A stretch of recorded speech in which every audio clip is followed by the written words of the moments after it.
आप लोग यहाँ पर देख सकते हैं अभी का हमारा यहाँ पर वीडियो है क्लास 9th मैथ चैप्टर 1 संख्या पद्धति यानी कि नंबर सिस्टम। इसके पहले वाले वीडियो में आपको मैंने यहाँ पर 20 नंबर क्वेश्चंस तक हो गया था, ठीक है। अभी हम लोग यहाँ पर 21 नंबर से शुरू करने वाले हैं। 21 नंबर मतलब एक ये वाला क्वेश्चन जो 21 नंबर है यहाँ से हम लोग शुरू करने वाले हैं, ठीक है। देखिए यहाँ पर क्या कहा है, पाई क्या है, पाई क्या है, ठीक है। देखिए जब भी आपसे पूछेगा कि पाई क्या है तो आपको बताना है एक अपरिमेय संख्या। क्या बताना है? अपरिमेय संख्या। 22/7 यदि आपको कहे 22/7 तो 22/7 आपको लगाना है एक परिमेय संख्या में, ठीक है। लेकिन ये हमारे क्या एक अपरिमेय संख्या, याद रखिएगा। तो यहाँ पर बोला पाई क्या है, तो पाई एक क्या है, अपरिमेय संख्या। तो बी वाला ऑप्शन यहाँ पर सही है। अगला क्वेश्चन देखिए 22 नंबर। 22 नंबर क्या है, क्या शून्य क्या है? शून्य मतलब क्या होता है? जीरो, है ना। जीरो क्या है आपको बताना है। देखिए जीरो के नीचे कुछ नहीं है, मतलब एक तो लिख सकते हैं हम लोग, ये p/q के रूप में लिख सकते हैं। और q बराबर तो यहाँ जीरो नहीं है, एक है। मतलब ये हमारे क्या है, शून्य जब भी पूछेगा तो आपको बताना है कि परिमेय संख्या है। जीरो क्या है? परिमेय संख्या। लेकिन 1/0 यदि रहता तो ये परिमेय संख्या नहीं होता। क्यों नहीं होता? क्योंकि इसके नीचे क्या है, जीरो है। मतलब q बराबर आपका जीरो हो गया। और यहाँ पर आपको पता है कि q जीरो नहीं होना चाहिए, तभी वह परिमेय संख्या होगा। तो मतलब किसी भी संख्या के नीचे मतलब कहें तो हर में उसका जीरो नहीं होना चाहिए, ठीक है। तो यहाँ पर शून्य क्या है, शून्य एक परिमेय संख्या है। अगला क्वेश्चन 23 नंबर देखिए। और हाँ, यदि आप चैनल पर नए, चैनल को सब्सक्राइब जरूर कीजिए, इस वीडियो को लाइक जरूर कीजिए। यहाँ पर देखिए 23 नंबर यहाँ पर प्रश्न है, निम्न में कौन विजातीय है? विजातीय मतलब क्या होता है? देखिए सजातीय विजातीय क्या होती है, आप लोग बहुत ही अच्छी तरीके से परिचित होंगे। क्लास 7 में भी इनका बहुत सारा क्वेश्चन था सजातीय विजातीय के बारे में। देखिए सजातीय मतलब क्या होता है, एक ही जात वाला सजातीय, अलग अलग जात वाले विजातीय। गणित के हिसाब से यहाँ पर आपको मैं बता रहा हूँ, ठीक है। इसमें कोई मैं भेदभाव नहीं कर रहा हूँ। देखिए निम्न में कौन विजातीय है, तो जैसे यहाँ पर देखिए ए वाला ऑप्शन हमारे क्या है, √4/25 है ना। देखिए रूट 4 का मतलब कितना होता है, 2 होता है। और √25 का मतलब कितना होता है, 5 होता है। इसी प्रकार से √9/16 ये बी वाला ऑप्शन है।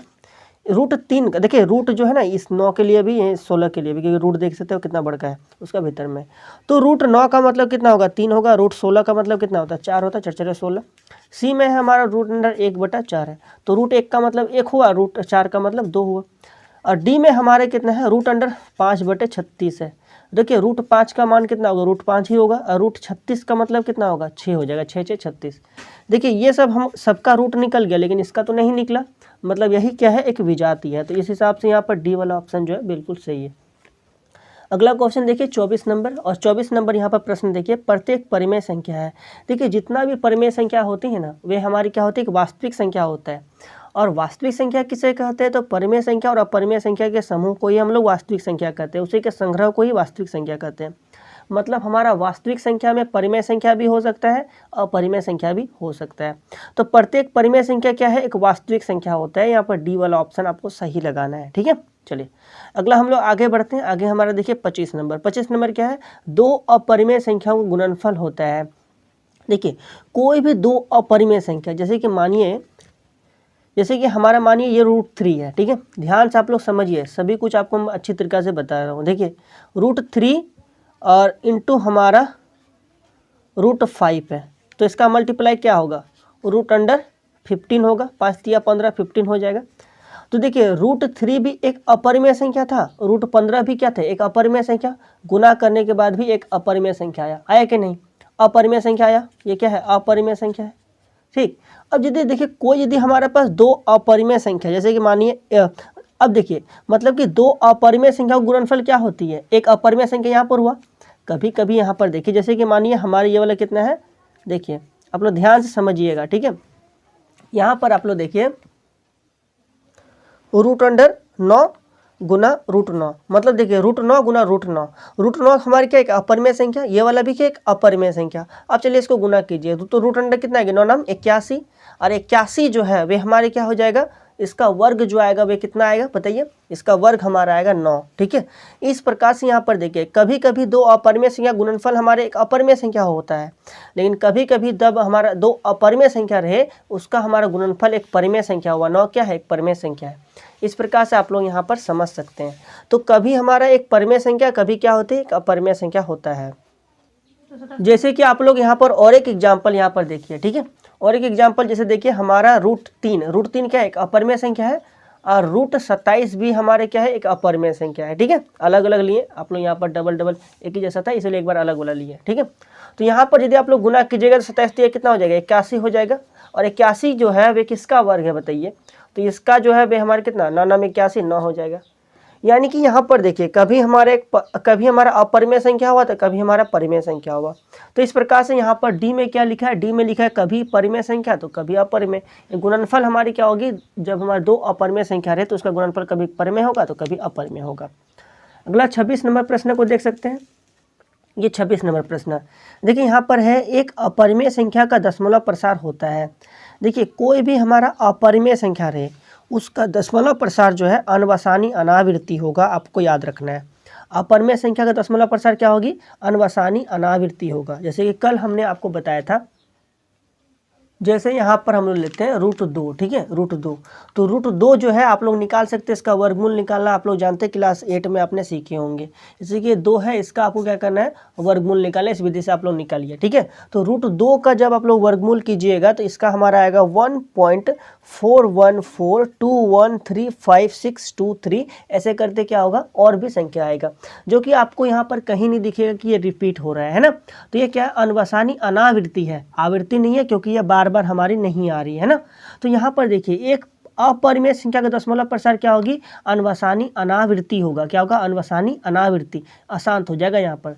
तो हमारे यहाँ पर क्या हो जाएगी, ए वाला ऑप्शन जो सही हो जाएगा, अनवसानी अनावृत्ति। ठीक है, 26 नंबर क्वेश्चन एकदम क्लियर है। अब हम लोग अगला क्वेश्चन को देखते हैं, 27 नंबर। अब यहाँ आप लोग 27 नंबर देख सक रहे हैं। देखिए 27 नंबर यहाँ पर प्रश्न है, प्रत्येक वास्तविक संख्या एक अपरिमेय संख्या होती है। देखिए जितना भी वास्तविक संख्या है क्या वह एक अपरिमेय संख्या सिर्फ होगा, नहीं, वास्तविक संख्या हमारा परिमेय भी होता है अपरिमेय भी होता है, दोनों संख्या वास्तविक संख्या होती है ना। तो इसलिए यहाँ पर क्या हो जाएगी, असत्य। यहाँ पर सिर्फ कहा है कि अपरिमेय संख्या वास्तविक, ऐसा नहीं, तो असत्य, बी वाला ऑप्शन यहाँ पर सही है। अगला क्वेश्चन देखिए 28 नंबर। 28 नंबर यहाँ पर क्वेश्चन है हमारा। 28 नंबर कहता है कि प्रत्येक, ध्यान दीजिएगा, हमारा 28 नंबर प्रश्न है कि प्रत्येक अपरिमेय संख्या एक वास्तविक संख्या होती है। मतलब जितना भी अपरिमेय संख्या है वे वास्तविक संख्या, बिल्कुल सही है, एकदम सही, सत्य हो जाएगा। अगला प्रश्न 29 नंबर, प्रत्येक पूर्ण संख्या एक प्राकृत संख्या होती है। देखिए जितना भी जो पूर्ण संख्या है वे हमारे क्या होती है, एक प्राकृत संख्या होती है। अच्छा देखिए पूर्ण संख्या हमारी क्या होती है, पूर्ण संख्या 0 होता है ना, 0 भी तो पूर्ण संख्या है। तो 0 लेकिन हमारा प्राकृत संख्या तो नहीं है, प्राकृत संख्या नहीं है, क्योंकि प्राकृत संख्या 1 से शुरू होता है और हमारा पूर्ण संख्या जो है वे 0 से शुरू होता है। पूर्ण संख्या कहाँ से, 0 से। जब हमारे 0 हमारे जब गणन की संख्या में 0 शामिल हो ना तो उसे हम लोग पूर्ण संख्या कहते हैं। तो इस प्रकार से आपको पता है कि हमारा जो है प्राकृत संख्या जो है 1 से स्टार्ट हो रही है, गणन की संख्या प्राकृत संख्या, और पूर्ण संख्या किसे कहते हैं, जब गणन की संख्या में 0 शामिल है तो पूर्ण संख्या। तो यहाँ पर कहा है कि प्रत्येक पूर्ण संख्या एक प्राकृत होती है, नहीं होती है, बी वाला ऑप्शन सही हो जाएगा। ठीक है, असत्य। अगला देखिए 30 नंबर, प्रत्येक प्राकृत संख्या एक पूर्ण संख्या होती है। देखिए जितना भी प्राकृत संख्या कहाँ से शुरू होती है, गणन की संख्या को प्राकृत संख्या कहते हैं। तो गणन की संख्या हमारे 1 से शुरू हो रही थी, तो जितना भी जो हमारा गणन की संख्या है सभी संख्या तो हमारा एक क्या हो जाएगी, प्रत्येक प्राकृत संख्या क्या हो जाएगी, एक पूर्ण संख्या हो जाएगा। प्रत्येक प्राकृत संख्या क्या हो जाएगी, पूर्ण संख्या, लेकिन प्रत्येक पूर्ण संख्या एक प्राकृत संख्या नहीं होगी, याद रखना है। हाँ, तो यहाँ पर देखिए प्रत्येक प्राकृत संख्या एक पूर्ण संख्या होती है, तो बिल्कुल क्या है, सत्य, ए वाला ऑप्शन यहाँ पर सही है। अगला क्वेश्चन देखिए 31 नंबर, और 31 नंबर यहाँ पर प्रश्न है, प्रत्येक परिमेय संख्या एक पूर्ण संख्या होती है। देखिए जितना भी जो हमारा जितना भी क्या परिमेय संख्या है, सभी परिमेय संख्या एक पूर्ण संख्या होती है, जरूरी नहीं है कि होगा। ठीक है, क्योंकि देखिए जो हमारा p/q के रूप में रहे और q बराबर 0 नहीं रहे, और p और q एक पूर्णांक संख्या हो, पूर्णांक याद रखिएगा, पूर्णांक संख्या किसे कहते हैं, जब हमारा धनात्मक संख्या ऋणात्मक संख्या 0 शामिल हो, पूर्णांक संख्या कहते हैं उसे, है ना। तो यहाँ पर देखिए, तो यहाँ पर हमारा कहा है कि प्रत्येक जो परिमेय संख्या है वो एक पूर्ण संख्या होती नहीं, का जरूरत नहीं है कि वह पूर्ण संख्या ही हो। ठीक है, अब पूर्ण संख्या मतलब क्या, 0 से स्टार्ट हो, माइनस वाला भी तो हो सकता है, जैसे कि मानिए -3/4, ये वाला भी तो हमारा एक परिमेय संख्या है। ठीक है, तो ये वाला माइनस में है, ऋणात्मक संख्या हो गया, मतलब ये एक पूर्णांक संख्या आ गया। ठीक है, तो यहाँ पर जरूरी नहीं है, इसलिए क्या हो जाएगा असत्य, बी वाला ऑप्शन यहाँ पर सही हो जाएगा। अगला क्वेश्चन देखिए, अगला क्वेश्चन 32 नंबर बोला गया प्रत्येक पूर्णांक एक परिमेय संख्या होती है सत्य। जितना भी पूर्णांक संख्या है सभी हमारे एक परिमेय संख्या। पूर्णांक संख्या किसे कहते हैं? धनात्मक संख्या, ऋणात्मक संख्या और जीरो, सभी को हम लोग क्या कहते हैं? पूर्णांक संख्या। यानी कि संख्या रेखा पर आप लोग जितना भी संख्या देखेंगे ना, सभी हमारी क्या हो जाएगी? एक पूर्णांक संख्या। संख्या रेखा पर आप लोग बहुत सारा संख्या देखेंगे, -1 वाला भी, माइनस वाला भी देखेंगे और प्लस वाला भी आप लोग देखेंगे, तो सभी हमारा पूर्णांक संख्या हो गया सत्य। अगला यहाँ पर 33 नंबर क्वेश्चन है, निम्न में कौन सत्य है आपको बताना है। ठीक है, देखिए पाई और 22/7 दोनों परिमेय संख्या है। ठीक है, दोनों परिमेय संख्या नहीं है, 22/7 परिमेय संख्या, पाई क्या है? अपरिमेय संख्या है। तो डी वाला ऑप्शन आप लोग देखिए, डी वाला सत्य हो जाएगा हमारा। पाई अपरिमेय है और 22/7 क्या? परिमेय है। ठीक है, तो इस हिसाब से यहाँ पर जो 33 का डी वाला ऑप्शन सही है। अगला क्वेश्चन देखिए, अगला क्वेश्चन हमारा 34 नंबर। 34 नंबर यहाँ पर है 36/100 का दशमलव प्रसार है। 36/100 का दशमलव प्रसार क्या होगा? एक शांत होगा। आप लोग इसका क्वेश्चन आप लोग बनाए है ना, जैसे कि हमारे क्या 36/100 है, 36/100 है। ठीक है, तो आपको यहाँ लिखना है 100 और यहाँ लिखना है 36। आपको अब भाग करना है। ठीक है, दशमलव लेकर के जीरो बैठा देना, 100 कितना हो जाएगा? 300, 60 बचेगा, दशमलव बैठा तो जीरो बैठा सकते, इतना होगा। यानी कि इसका हमारे कितना आया? इसका हमारा आया, कट जाएगा, इसका हमारा कितना आया? इसका जो हमारा भागफल जो है आया हमारा 0.36 आया। ठीक है, उसके बाद तो और नहीं आ रही है। तो ये वाला हमारे देखिए 36.100 का दशमलव प्रसार क्या हुआ? शांत हुआ। मतलब ये हमारे एक समय के बाद इसका शेषफल क्या हो गया? 0 आ गया और ये वाला हमारे क्या हो गया? शांत हो गया। ठीक है, तो यहाँ पर देखिए 36/100 का दशमलव प्रसार क्या हो गया? शांत होगी। अगला क्वेश्चन हमारा है 35 नंबर। यहाँ पर बोला है 1/11 का दशमलव प्रसार क्या होगा? 1/11। ठीक है, 1/11। तो यहाँ पर देखिए 1/11 लिखा गया, तो आप लोग लिखिएगा 11 और यहाँ लिखिएगा 1।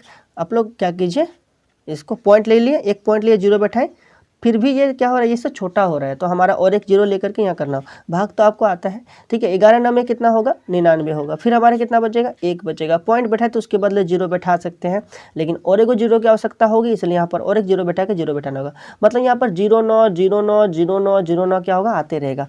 मतलब इसका यहाँ पर देखिए भागफल हमारा कितना है? 0.0909 आ रहा है ना, तो 0 9 के ऊपर बार, मतलब देखिए हमारा आवृत्ति है, मतलब 0 9 0 9 0 9 बार बार आएगा, तो इसको हम लोग कहेंगे इसका दशमलव प्रसार क्या है? अनवसानी आवृत्ति है। क्या है? अनवसानी आवृत्ति है। तो यानी कि यहाँ पर जो है हमारा बी वाला ऑप्शन जो सही हो जाएगा। 1/11 का दशमलव प्रसार क्या हो जाएगी? अनवसानी आवृत्ति। और यदि यहाँ पर डिफरेंट टाइप का आता है तो उसे हम लोग कहते हैं अनवसानी अनावृत्ति। मतलब मान लीजिए किसी को भाग करने के बाद ऐसे आया 0.100, ठीक है, फिर हमारा फिर आया 1100, फिर आया 11100, फिर आया, फिर हमारा 4 को 1, फिर 0, फिर 0 0। मतलब इस प्रकार से इसका क्या है? रिपीट नहीं हो रहा है, बार बार अलग अलग आ रहा है ना, तो इसे हम लोग कहते हैं अनवसानी अनावृत्ति। तो आप लोग पूरा क्लियर हो गया। 35 के अंदर हमारा बी वाला ऑप्शन सही है। अगला क्वेश्चन हम लोग देखेंगे 36 नंबर। ये अब हम लोग का 36 नंबर प्रश्न आ गया।